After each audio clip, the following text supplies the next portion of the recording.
Welcome to Advanced Passion, the show where I invite a guest to evangelize me about something they are passionate about. It could be a book, a movie, a place, a person, something they like to eat, a cause, pretty much anything at all. Of course, don't forget to like and subscribe so you don't miss any of these great conversations. Why not even leave a comment if you're watching this on YouTube, and leave a question, leave a thought. We'd love to hear back from you. Today, I am delighted to be joined by someone who is a guru of evangelism, an expert on evangelism, someone who thinks so deeply about all of this. I can't wait to find out what her passion is, but also how that might connect us into witnessing into the world. So welcome to the show, Rachel Jordan-Wolfe, Dr. Rachel Jordan-Wolfe, I should say. Great, thanks, Ben. I'm so pleased to be here. Thank you. It's a pleasure to have you on, Rachel. Why don't you start by just telling us a little bit about who you are and what you get up to? So I am the leader of a charity called Hope Together, and we want everyone everywhere to know about Jesus, and we resource local churches to do that, especially when they can do it together with other local churches. And done that for, just since January, I've been leading that charity. I used to work in the Church of England, again, for mission evangelism. And I'm married to Darren. I'm part of a local church that was planted about 6 years ago. And Darren leads that. We're here in East London. That's kind of me.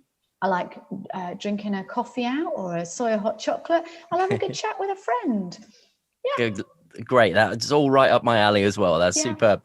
And we've had some good fun over the last couple of years, Rachel, of working together on a few things and thinking together and praying together and dreaming together for how we can see the UK impacted by the gospel, to encourage the church across the UK. And I'm always inspired when I get time to sit down and talk with you, and you always get me thinking more deeply. And I love that you're passionate about things like research. Obviously, you have a PhD, which involved a lot of research, and you got involved in the spearheaded the Talking Jesus research along with the gang at Hope, and the Church of England were involved in that, the Evangelical Alliance, coming together to survey people across the nation and find out what do people actually think about Christians, the church, the gospel, and some incredible stuff that came out of that today. And I'm sure we'll get talking about all of those things as we go. But before we land on all that rich, good stuff, what are you actually going to evangelize to me about today? What is your passion? Gosh, it's always hard, actually making a choice. It is. So,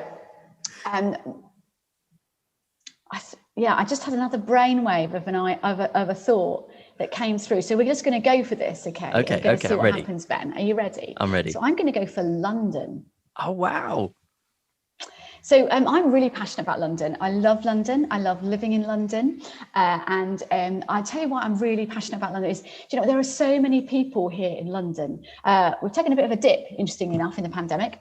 But there were I think it's about 9 million people who live in London. And I've moved right across London, and it feels like you've moved to another part of the world, but you haven't. You're still in London. I like London because you're never bored. Was it Samuel Pepys who said, he who tires of London tires of life? Right, yeah. Everybody's here. You could eat food from nearly every country in the world, should you want to, on any given day. You will find the best coffee, but then I am in East London. And there are so many people. I think it's just one of those things that's, it's like not a Hoover for people, but it is this place where there are all these different networks of people networked and muddled together. Every different, I think we're so good. London models how to do living in a multicultural world. We do it really well, and we do it together, and we get on really well. And I think that's brilliant. I think church models that too, because we have all different people in our church together, from all different backgrounds. And I think that's really exciting, because we gain from each other. We gain a richness of culture and of life. And I think when it comes to the gospel and evangelism, I think we really need people in London. East London is one of the places where we have the least people who are following Jesus. And so actually we often think of being a missionary, we want to go somewhere, but actually I'm like, come to East London, because we need people here who are going to help reach people for Jesus and reach people from different cultures and different backgrounds. We're very young in East London as well, so we've got a big mission field of young people, and actually people just don't retire here enough. So I would love to put out like a passionate plea that actually people would fall in love with London in their latter years and come and retire here, because we don't have those people who would go to other places, and there's actually that these people are retired who volunteer to do things, and we don't have very many of those. And you go, this would be amazing, because there's such opportunity here for mission and for evangelism and for serving, and so many also of the younger people who are here want a mentor.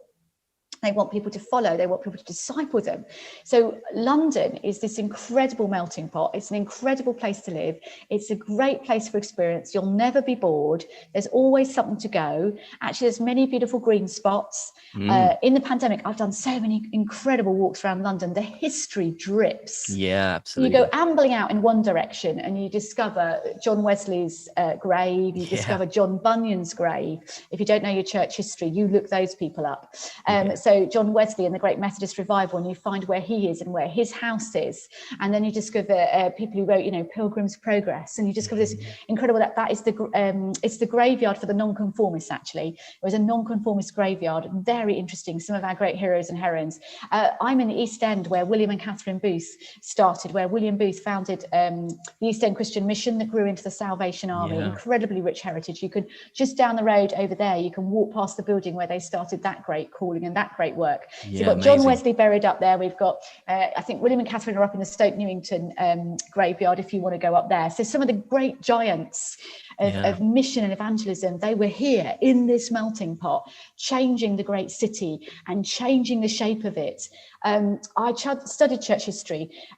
London is where things start. People get uppity about London, but London is where things start. So trends start here, and that's through history. So the Reformation here rolled out, and it rolled out then onto sort of Essex, Kent, and those places. That's where it started. People started to read the Bible here because they were brought here. The first printed Bibles, they were spread out from London, and you can follow them down like the different sort of down routes of where they got to, sort of like where people could then read a Bible in their own language.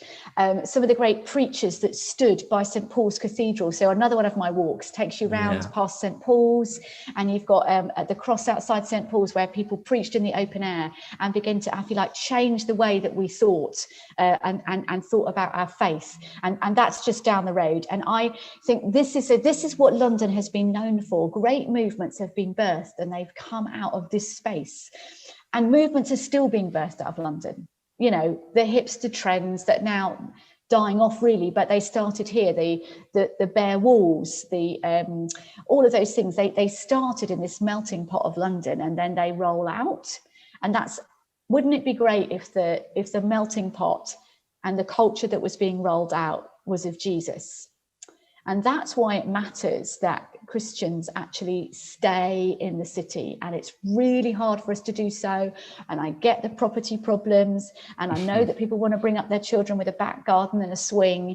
All of those things mitigate against people staying in the city and doing life here. And we're really passionate about community living and living in community in the city. And we actually miss some of that top generation because they're not here to disciple. So yes, I'm passionate about London. I'm passionate about the way that it's shaped history. And I believe for the future that it is strategic for the future of shaping history, particularly around the gospel. I could go on. There's like the Cable Street. There's if you go down East End, you've got just down over here, you get the Cable Street Memorial to when the East End stood up against a fascist march.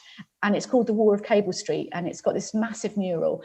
And that's because there was going to be a fascist march. They asked the government to say no to it. The government did not say no. So the East End, and that was a mix of at that time, it was a big Jewish population. That's why they were going to march through.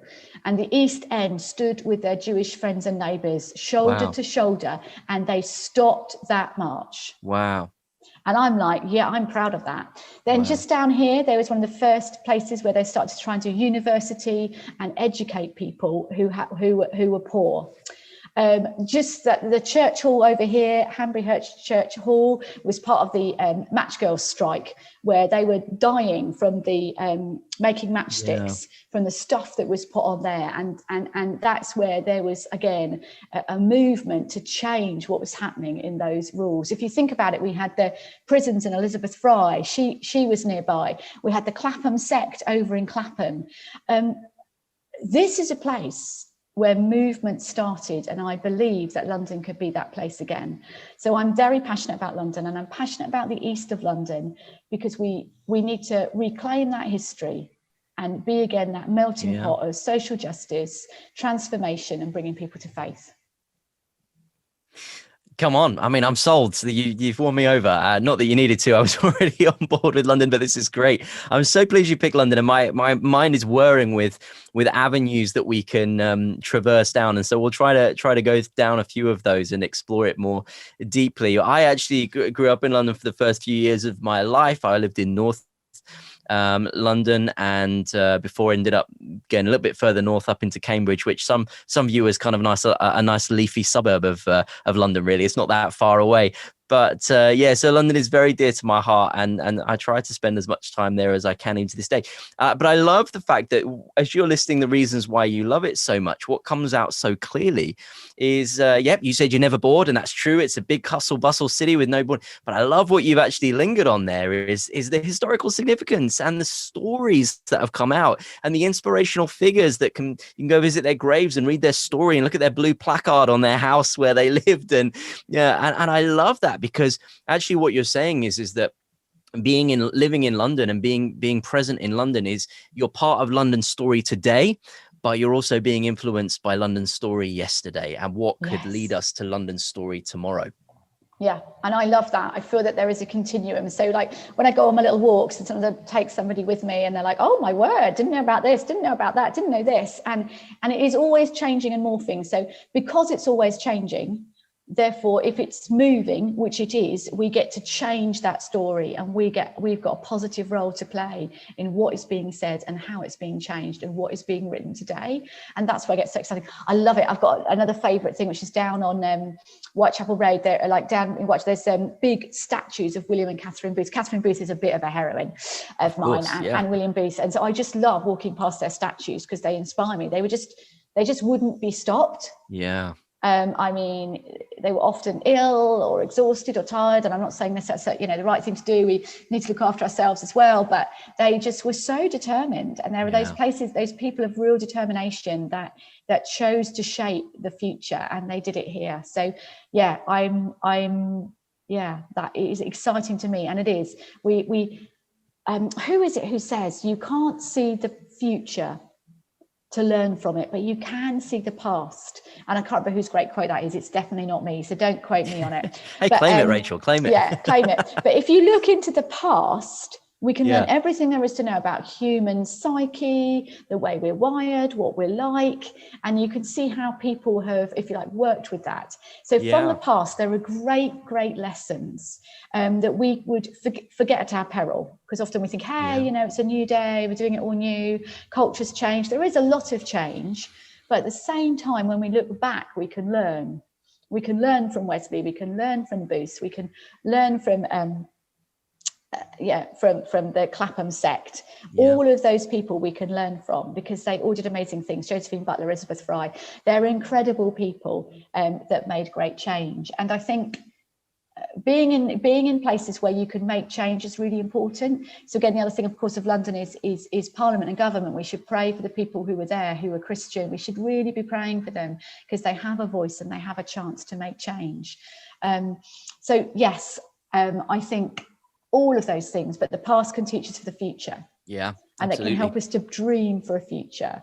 And this again can be a place that shapes a culture that brings Jesus into London, and brings Jesus out across the country. And I'm not saying it's the only place, but I'm certainly saying it's an important place.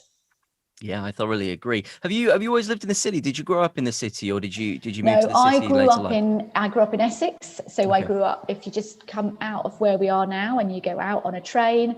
So I grew up near London, but not in London. Okay. So my mum was from London, but my dad was from Essex, and I grew up in Essex.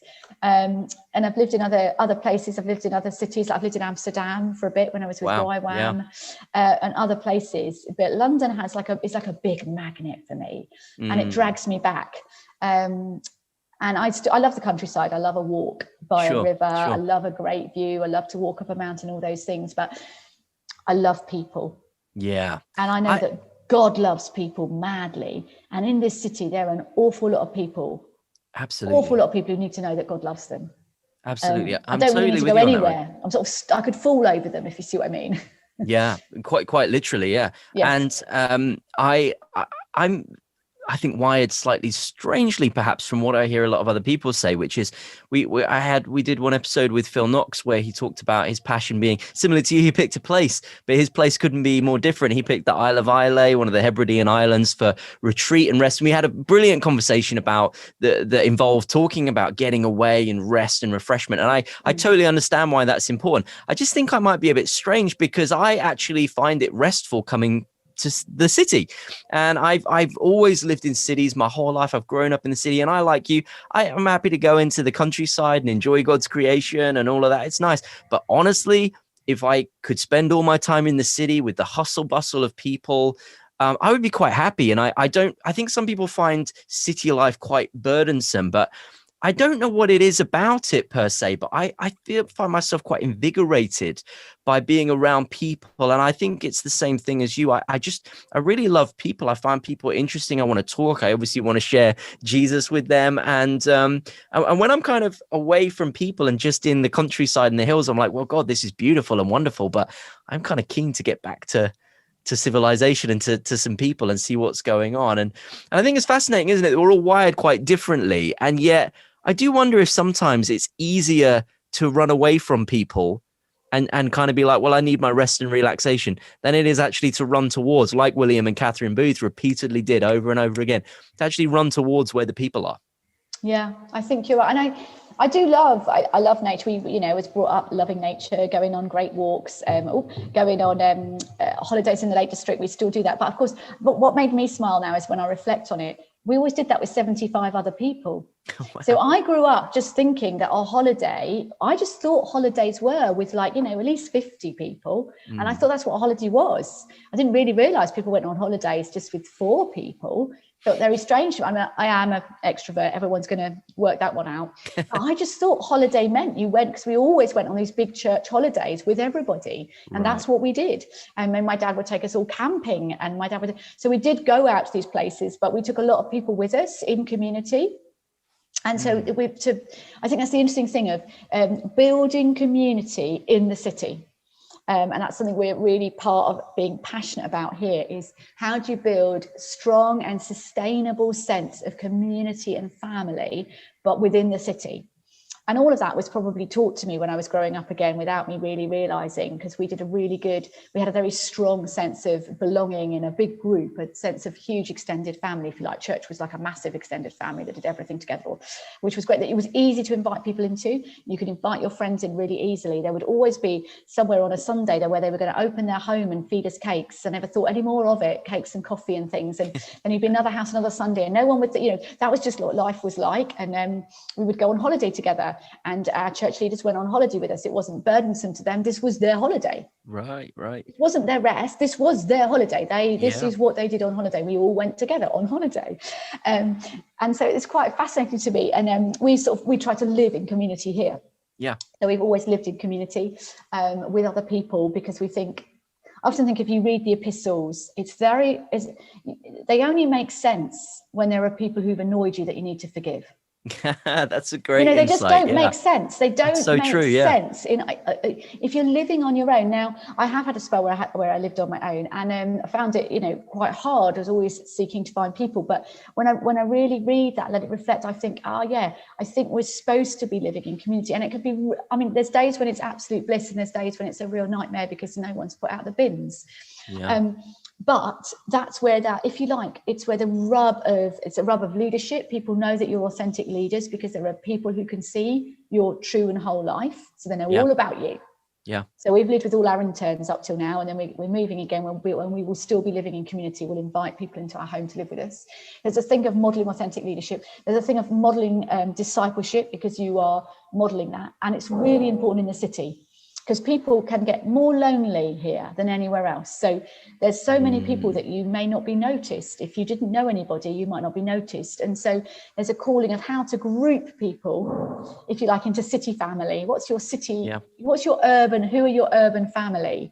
And how are we going to do that together and do life together here, so that we model Jesus and we model community and we model it. And that's what I love about the letters, that they start with, you know, these, like Ephesians, for example, starts with this glorious picture of where we are in the heavenly realms, and then it gets down into the nitty-gritty of what does that really mean. It means you're going to love each other, you're going to get on with each other, and you're going to model what it means to be family. Yes. Which doesn't mean like just the modern nuclear family. It means church family together. What does that look like?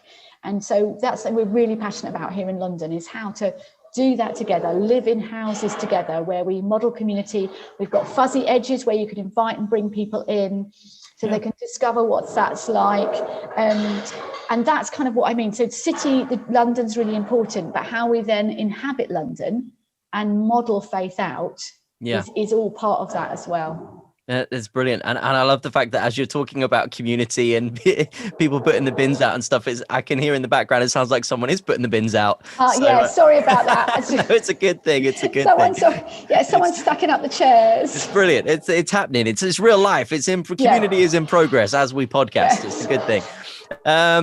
But yeah, I guess I wanted to reflect, because I think that there's a lot of people that when they think about London, perhaps if they themselves live in smaller towns or villages or rural communities, who probably look at London and think to themselves, how could you ever have community in such a hustle bustle city where there are people? And the great irony, of course, where you're surrounded by people and yet potentially so lonely and disconnected.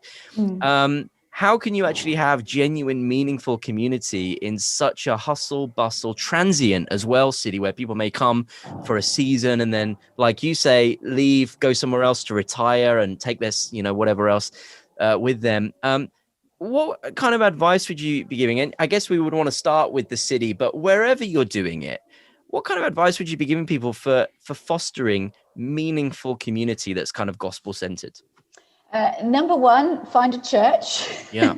And number two, get stuck into that and get involved in church life, because that's where you will find community.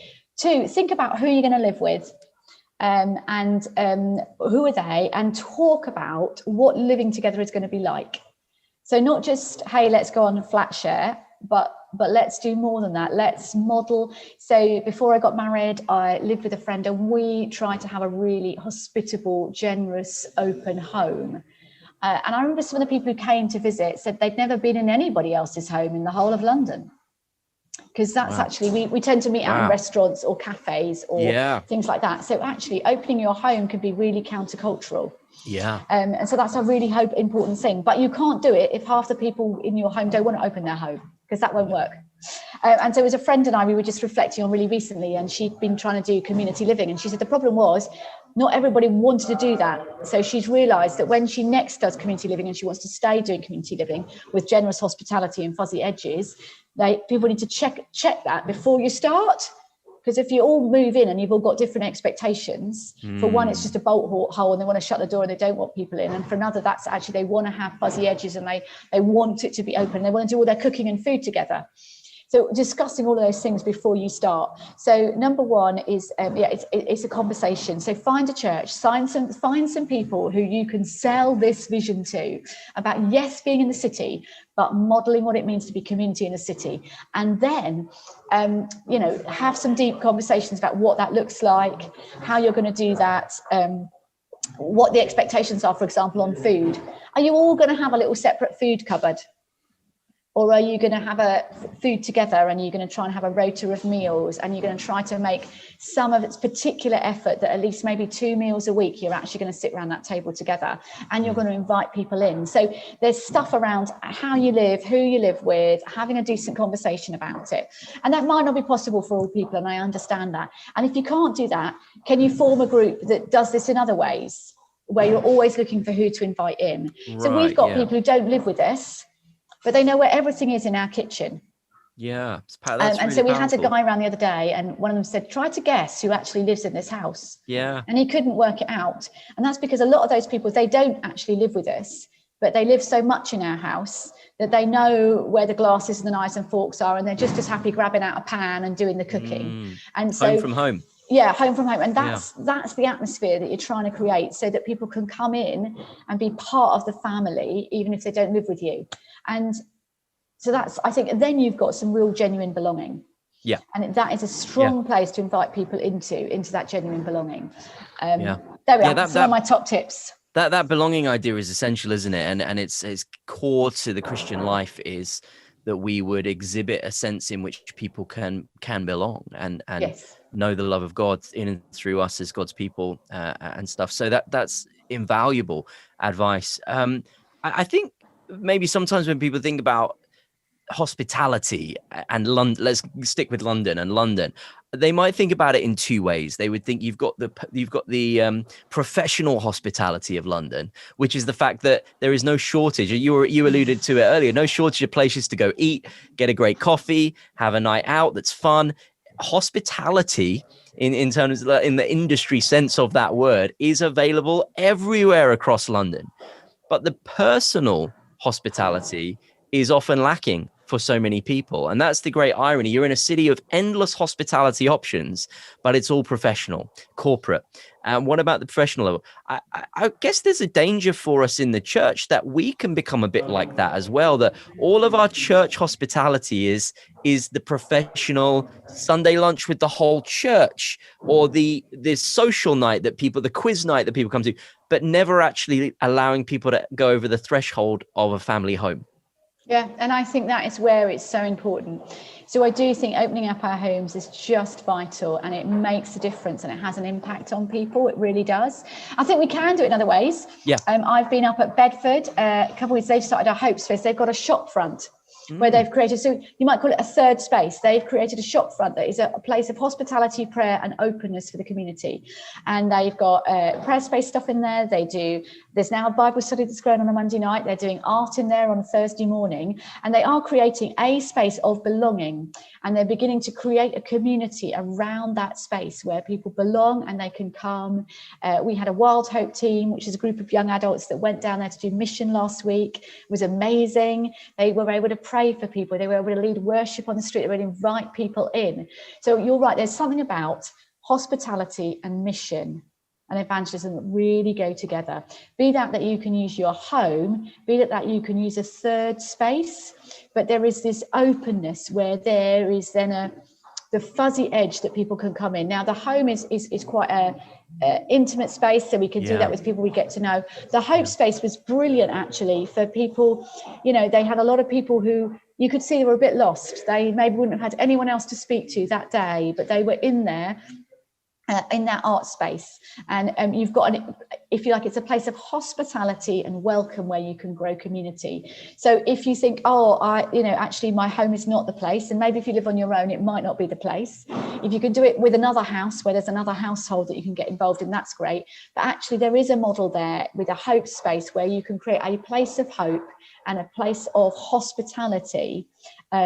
Actually, we could have one of those in the empty shops, of which there are now numerous shops right up and down the country. So yes, I started on London, but everywhere could have like a Hope Space. You could put that into any empty shop front where Christians together, churches together could come together and say, we're going to create a place of hospitality, welcome and hope where people are, and people go there because actually they are isolated on their own in their homes. They don't live with other people because that's not the model we've got at the moment in our society. We've got more and more separated. We've got a pandemic, if you like, of loneliness. Yeah. And so creating a third space where you can do hospitality is an incredible opportunity for mission, evangelism, discipleship, growth, and creating places of community in hospitality.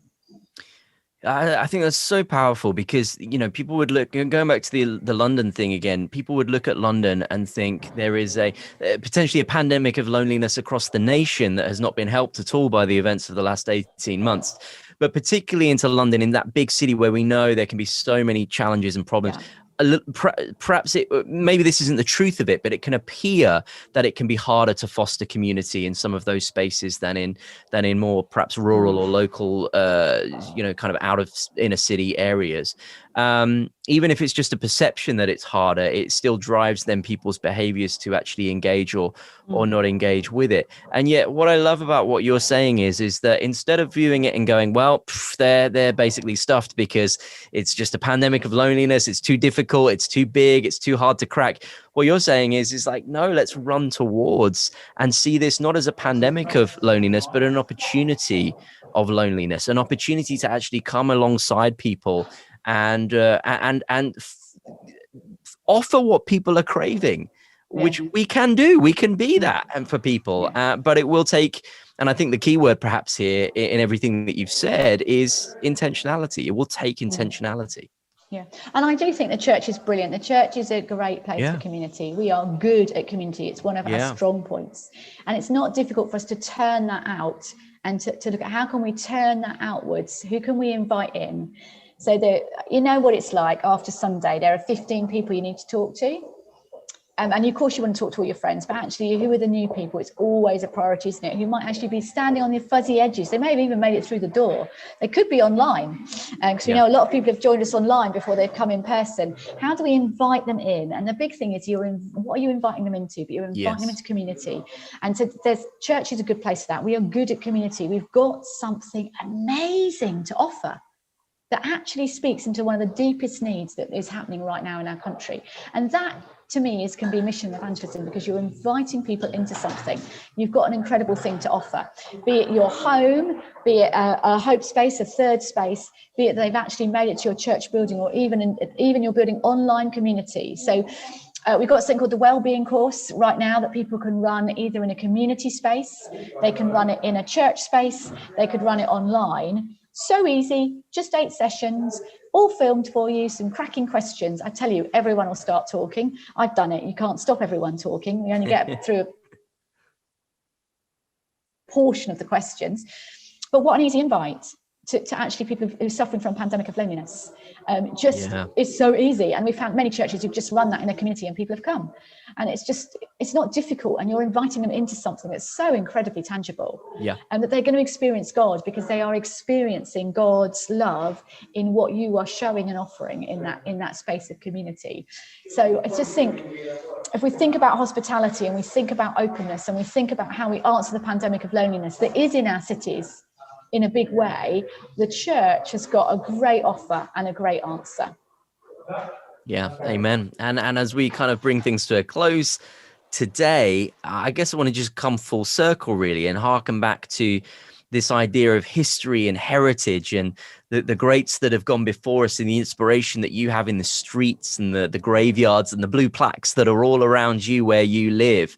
And I think there is something profound and powerful and important about the city of London. And I love the fact that you're calling retirees to retire there and be of service in the city rather than just kind of retiring in a detached way. I mean, as the Lord leads, right? Like pray and see where he wants you to be. But I'm sure he's calling some back to the city for their retirement unexpectedly. They thought they could leave, but no, the Lord's saying, no, this is where you're going to do amazing, brilliant. But I guess what I wanted to finish by is saying, how could you see people across towns, cities, villages, whatever it may be, up and down the UK, into other nations, wherever the people may be listening, how can you see people actually being part of the history making that you're inspired by as you look to the Catherine and William Booths of this life? And not everybody needs to found the New Salvation Army, but how do you see people in their place actually contributing to the ongoing, unfolding story of God where they live?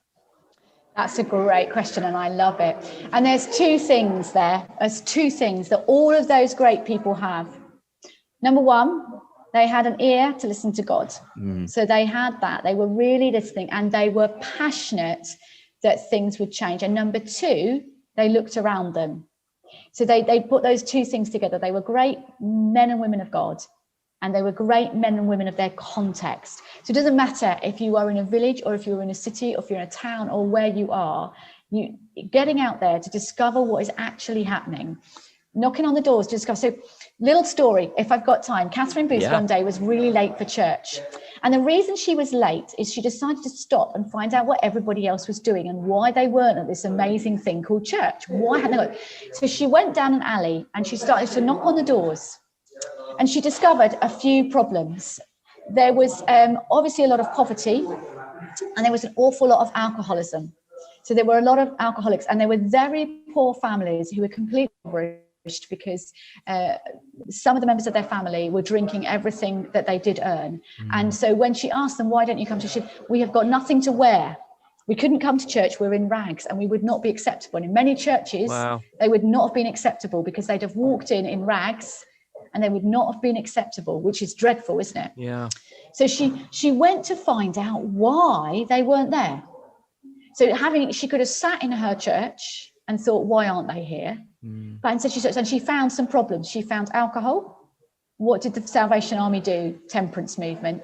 She found that they didn't have the right clothes to wear. That's why they had a uniform. Yeah. Because if you can help people have a uniform, you've knocked down all the different, if you like, social strata of what people are wearing. And so you can see some of the things that she went out and she listened to her context, and they became major parts of what she did going forward. It doesn't matter where you are, two people, two ways of listening. We've got two ears. One, we've got to listen to God, and one, we've got to listen to our context. So we want people to find and know Jesus. So that's what we get from our passion, listening and loving with our Father. Now let's go and find out why they don't. Let's not make those assumptions, but let's find out why they're not there. What's happening in their world? So for example, it could be the pandemic of loneliness. And then we can look at how do we tackle that pandemic of loneliness? We make sure everybody is in a family community group in each church. There's a clear invite for them. There's a clear pathway. It's really easy for them to get plugged in, that we open our homes, that we're not afraid to share of ourselves. That, do you know how tiring it is to keep on loving new people? So like in London, you have to love new people. You have to let some people go. You have to love new people. And it's really sometimes exhausting. But also these greats, they kept going. So they didn't give up, and they kept growing, and they kept listening to God, and they listened to their context, and then they did something about it. And they kept going. And so they would be my top things: listening and loving God, and then listening to your context. And then you know what? Yeah, I'm doing that, you're doing that. There's loads of resources to help people. So once they start to listen to their context, it might be a hope space, it might be a wellbeing journey course, it might be just giving out a Mark's gospel because actually loads of people want to read about Jesus. Why have I found that? We're knocking the doors in London. Loads of people don't have a Bible, but they'd love one. Wow, that's exciting. We could do something about that. But it's because they went and knocked on the door and they've asked some questions. So listening to God, listening to our context, and believing that we can make a difference. Come on. And then following a path and having a go. I'll tell you, and if you want some inspiration, go and see these lovely couple in Bedford. They're a new hero and heroine who've opened this hope space. I don't know if there'll be a blue plaque on the wall for them, but they've just gone for it, and they've got this space on the high street, and I can see they're following the heart of God, and they're making a difference. So we can all do it, big or small, wherever we are. Listen to God, listen to our context. Come on, so good. And I love that imagery of, I don't know if there'll be a blue plaque on the wall for them, but there'll be something far better waiting for them when they see Jesus face to face. And the eternal blue plaque of well done, good and faithful servant. That's the blue plaque we're after. I don't think it will come in a blue plaque, but you never know, maybe. Rachel, thanks so much for that. There's so much to think about, to be inspired about, whether we're passionate about the city And I hope there's many people listening to this that are passionate about the city, maybe even will be spurred to go and move to London and be part of what God's doing there. But whatever your context in a village or otherwise, just to really take on board those things that Rachel was saying there. If people want to connect with the idea of Hope Spaces and the Wellbeing course, what's the best place for them to do that? Yeah, if you go to the Hope Together website, so you can go to Wellbeing, the wellbeingjourney.org. You can find the Wellbeing course there, but you can also find it on the Hope Together website. Hope Spaces you'll find on the Hope Together website. And if you want to find out what's recently been happening, we're just about to put up some more stories from Wild Hope, where we've been sending young adults out across the country in mission and evangelism. So lots to find out about how to make a space of hospitality. And we could go on all day, but there's all different resources and things to look at if you come to the Hope Together website. Amazing. Thanks so much for joining us today, Rachel. And thank you, everybody, for tuning in. Don't forget to like and subscribe. And, of course, leave a comment if you want to give your thoughts or ask a question or anything like that. We love to hear from you. And we will see you next time.